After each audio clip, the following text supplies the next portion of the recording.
2026 is the year of the liminal space. It feels odd to say that since the concept as a whole has practically taken over a niche subset of the internet over the last half decade, but this is the year when it finally makes its way to the masses. If you don't know already, I am a huge fan of liminal media, from video games and analog horror to just dark, grainy photos of playgrounds. Hell, that was even the cover of my last album, but I digress. I've been a huge fan of liminal spaces since the original Backrooms photo began circulating around 4chan in 2019. I've made videos about liminal spaces, and just this year I even reviewed Exit 8 based on the liminal game of the same, albeit slightly different name. I don't really feel like I need to share my liminal credentials, and my intent isn't to lord my knowledge over anyone. I know for a fact that there are plenty of people who are much deeper into the world than I am.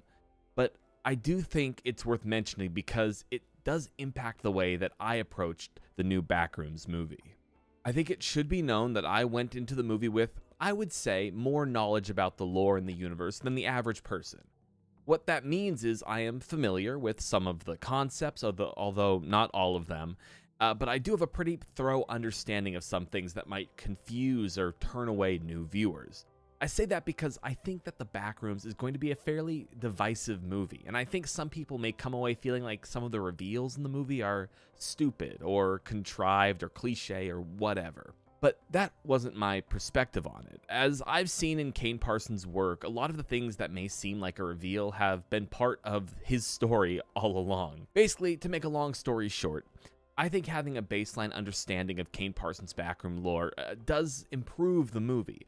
But I hope that instead of turning people away, the Backrooms movie actually acts as a gateway for new fans into the amazing world of analog horror and liminal spaces, so that they can come back to the movie later and piece together what they missed. With all that being said, I will actually get into my review now. I really enjoyed The Backrooms. Of course, that was probably obvious with my overly long preface to this review. I think what Kane Parsons managed to achieve in not just his directorial debut, but also at such a young age is astounding, and it has me really looking forward to what projects he will turn to next, whether it be a continuation of the Backrooms universe or maybe something related to The Oldest View, which would make me really happy. You can really tell when watching the movie that he went in with a clear vision of what he wanted to make, and the finished project shines because of that passion. Does that mean the movie is perfect? No, of course not, but it shows to me at least that the film is true to the creator's intent, and that can mean a lot in a world full of movies that suffer due to corporate overreach. But I digress. Backrooms follows Clark, played by Chiwetel Ejiofor, who owns an already comically Backrooms-esque furniture store. One night, Clark discovers a quote-unquote hole in the basement of his store, which leads into the Backrooms. What follows is Clark's exploration of the world, and a deeper exploration of himself, slightly guided along by his therapist, Mary, played by Renate Reinsve, who gets sucked into Clark's world after he disappears. While Parsons' unwavering vision certainly helped to carry the movie along, I don't think it would be nearly as effective without the wonderful performances by both Ejiofor and Reinsve, who carry a lot of the emotional and philosophical weight of the movie on their shoulders. They really add an extra layer to the movie, which could easily fall into an amusement park ride leading from one liminal site to the next, which is what so much liminal internet content becomes. I don't say that mockingly because I consume a lot of that content and I love it, but as a movie, it wouldn't work nearly as well without their performances, as well as the strong script written by Will Sudik. For the most part, I was completely locked into the movie because they managed to make this fictional world, which was once entirely made in Blender, come to life. There were some moments that managed to take me out a bit though. Whether it was a performance or the lines they were given, I think certain moments began to feel more like I was watching a student film than a highly produced Hollywood movie, and it sort of took me out of the moment. There's a fine line between something being campy and working for what the movie is trying to convey, and going overboard into campy territory while the rest of the movie takes itself too seriously. As this is a horror movie, I would be remiss to not mention some of the scary aspects. In its best moments, Backrooms manages to keep up a great sense of rising tension with an almost Lovecraftian fear of the unknown that kind of presses down on the audience. But I almost wish the movie stuck to that more. I think that's partially why the first half of the movie feels more successful. So far from multiple people now, I've heard that they enjoyed the first half a lot more than the second, and I think that's a huge part of why. The movie sort of takes a shift away from the mysterious and bares its fangs in the second half, but I think it would have been more successful holding back a little bit. Both liminal spaces and analog horror are at their best when they remain unexplained. As for the second half of the movie, I personally appreciate what it was going for, and for me, it brought some of my favorite imagery and world building to the Backrooms. That is exactly why I can understand why some people wouldn't enjoy it. I'm not entirely sure about Parsons' vision and how it relates to the Backrooms as a whole, but it felt like the first half was for general audiences and the latter half was for the fans of his previous work. That's just how I see it, and I think anyone could still enjoy the second half of the movie without being super into the Backrooms as a whole, but you'll take away a different meaning if you know a bit more about what's going on. Overall, I think that Backrooms marks a well-executed creative vision, and one that most audiences will at least enjoy, if not love. As always, I don't want my opinion of the movie to sway your thoughts one way or the other, so really, just go see the movie, if only to support an upcoming filmmaker just starting out on what could be a make-it-or-break-it moment in his career. Now, similar to how I did my review for Exit 8, I want to mark off this next section as spoiler territory where I can freely discuss my theories on the themes of the movie, because I do think this all gets a little bit deeper than what we've seen in the trailers, and I also think it adds a new layer to the world of the Backrooms as a whole. So if you haven't seen the movie and you don't want to be spoiled, please stop reading here and you can always just come back later. With that now out of the way, let's get into the real meat of the Backrooms. Spoilers ahoy. Backrooms plays a lot on human psychology. I think that should be clear enough based on the relationship between our two leads, Clark and Mary. The psychiatrist and patient relationship carries its way into the film's second half, where I think we get the most payoff for both characters. Clark is extremely flawed as a character, and I appreciate that the plot didn't shy away from making him an outright bad person. Clark's obsession with the Backrooms, which is mirrored by the employees of Async, drives him deeper and deeper into his own psyche, and my biggest takeaway from the movie is that the Backrooms seem to feed on that. It isn't exactly clear whether the Backrooms themselves are swallowing parts of the real world, or if they're simply attempting to recreate parts of the real world poorly. But the place is certainly alive, and it feeds most strongly on those within its walls. That's made very apparent in the movie's second half, where the movie's monster is finally revealed and looks like a warped and almost grotesque version of Clark in his pirate costume. To me, the monster represents Clark's greatest fear: himself. The whole movie, Clark is running from himself, from his alcoholism, from his divorce, from his apparent anger issues, so it only makes sense that the monster inside the Backrooms feeds on that fear and warps to become the thing he fears the most. The film's most climactic scene for me was the Backrooms quote-unquote therapy session where Clark has basically kidnapped Mary and tries to force her to reassure him that he's a good person. Throughout that scene, Mary is able to break down Clark, not by giving into his delusions, but by being honest. It goes back to the classic psychology adage: in order to change, you have to want to change, and it is very apparent that Clark does not want to change. He is consumed by the Backrooms, both metaphorically and literally, as the monstrous version of himself crawls out and takes a bite out of him. The Backrooms have built themselves up around Clark, creating a world where he could be content as himself, as the bad person he is, and it feeds into his breakdown. Mary, for her part, doesn't see much of herself in the Backrooms until after Clark is killed, and then it begins to warp around her as well. Throughout the movie, we're drip-fed some of Mary's past, including her upbringing by a mother who is suffering from some sort of mental illness, which leads to young Mary being locked inside all the time, not allowed to go out. She's constantly holding on to this piece of concrete with a handprint in it, presumably the last piece of her mother from before she broke down. We also learn that eventually, young Mary was rescued after the door was broken down, I assume by Child Protective Services, and Mary's mother was taken to a hospital. Going back to the Backrooms themselves, after Clark is killed, the monstrous version of Clark then chases Mary, and there are a few key things that seem to change to show how the Backrooms work.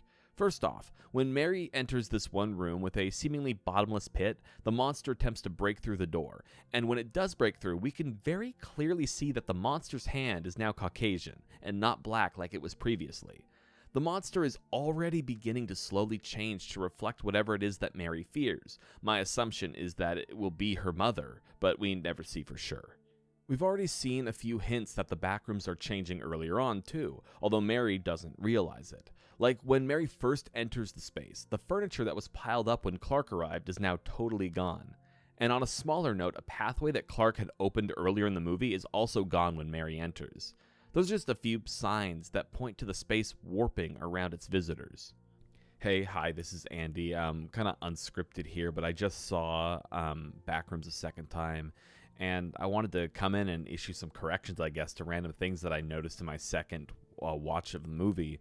I could just go and edit the original video and remove those parts and then add in these new bits, but I think it's more fun if I kind of just go in, because movies are kind of fluid like that. You watch them a second time, you notice things, you see things that you might have thought you saw before and you actually didn't, or they weren't actually there. Fun stuff like that. So this is just a quick little update section after seeing the movie a second time.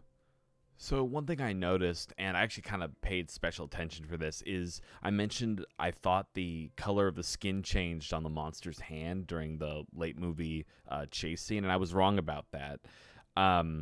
It actually doesn't. It's just the lighting in that scene makes it look that way. So that was wrong. But in that same moment, I also noticed that in that same exact shot of where she's in kind of Mary's in that room with the bottomless pit, it echoes the high-rise tower that's being built up where her childhood home was destroyed.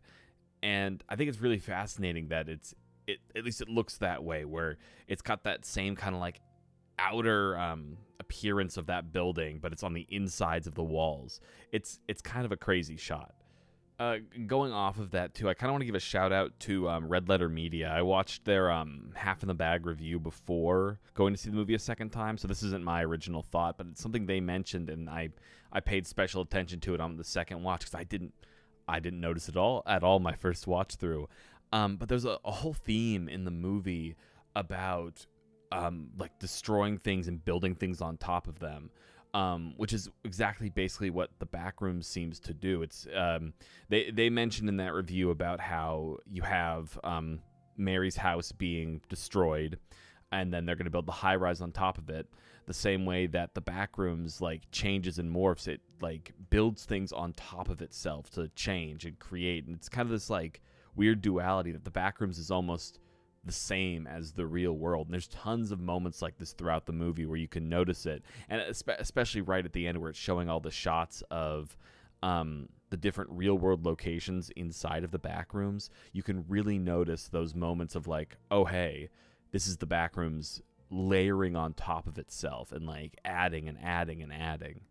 Overall, I would say I think I enjoyed the movie even more on my second watch. I think I gave the movie a 4 out of 5 on Letterboxd. I don't usually give actual scores in these reviews, but I'd probably move that up to a 4.5 out of 5 after seeing it a second time. And now I will return you to your previously scheduled review. As the movie comes to its conclusion and Mary manages to escape the monster, bashing its head in with the concrete handprint, she is taken in by Async. And while we don't learn much about them in the movie, it is in the web series a bit more, we begin to see the depths of the insanity at play.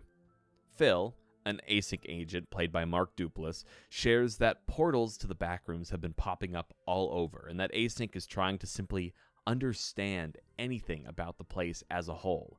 We could see in Phil the same exact sort of madness that afflicted Clark, who became quickly obsessed with the place. From all angles, it appears that Mary is safely outside the Backrooms, for now at least, but I don't know if that's actually the case. I can easily envision that she is still alive inside the Backrooms at some sort of Async lab, but that is just me speculating. As the movie ends, we see flashes of places from throughout the film now inside the Backrooms. With the idea that portals are popping up all over the place, it's very possible that the Backrooms are now just feeding on the world more and more. Or, as I said, it could be that the Backrooms are beginning to swallow the real world as a whole. But the final shot of the movie, a warped and distorted version of Mary sitting in a chair inside the Backrooms, seems to lend to my theory that the Backrooms are now beginning to morph around her. It's the kind of ending that I'm sure will see a lot of speculation, and the kind of ending that, due to its abruptness, I can imagine people not enjoying. but to me it felt very fitting for a movie about a place that goes on and on and on forever. The movie could continue, but it doesn't need to, because really there is no ending. The backrooms persist. There will never be any true answers or explorations, just a continuing and expanding liminal hellscape. I really enjoyed The Backrooms, and I'm sure it's the kind of movie that will be discussed for a long while, which is honestly my favorite kind of movie. I definitely recommend checking it out, especially if you're a fan of analog horror and liminal spaces, and if you somehow haven't already seen it already. Thank you so much for watching. If you like this review and want to see some of my other stuff, please make sure to like, comment, subscribe, whatever. I do this for fun. This isn't a money thing, it's a passion thing for me, and I just really enjoy talking about things that I enjoy, you know? If you want to find me other places online, you can find this review as well as others on my website, which is linked in the comments below. Not comments, description, whatever they're called. You can also find me over on Twitch, where I stream weekly. Yeah, that's about it, I think. Once again, thank you so much, and I will see you all in the next video. Peace out, y'all. Catch you on the flip side.